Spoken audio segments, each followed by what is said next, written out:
The recurring theme in the report is that consumers want the best of both worlds: digital ease where it matters, and humanity, or rather, talking to human beings and engaging with human beings for empathy and where that's concerned.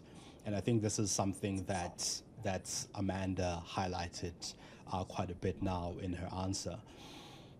With Capitec's vast base and smaller staff complement in comparison to competitors, how do you balance this scale with customer experience? How do you make this best of both really work for customers?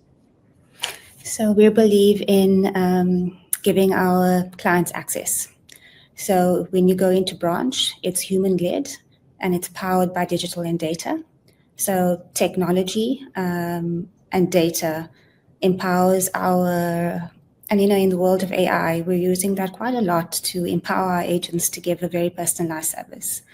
When you go on onto app, there's 14.5 million clients who use our app, and that's digitally led, powered by human servicing if a client wants human servicing through chat or through in-app calling.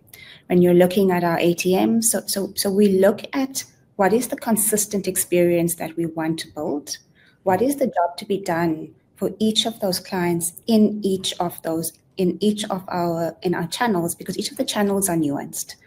A client comes to an app for something different. It's a do it quick. I want it now. I want it quick. I want to trust you.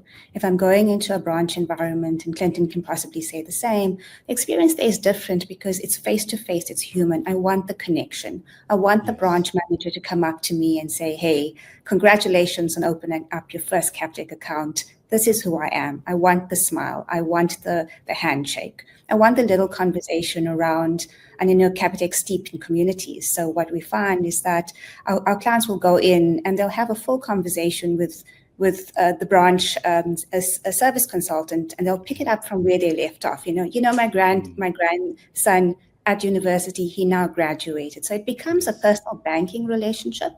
And so I think our approach to it is be nuanced and create moments of delight in each of those channels, but those channels' job to do for our clients is different, and we're deliberate about that. So we understand what the job to do at an ATM is versus a job to do at our self-service terminals versus our jobs to do in an environment that somebody's calling in for fraud, as an example.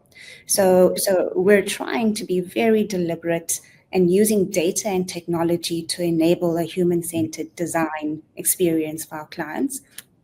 And it's not easy.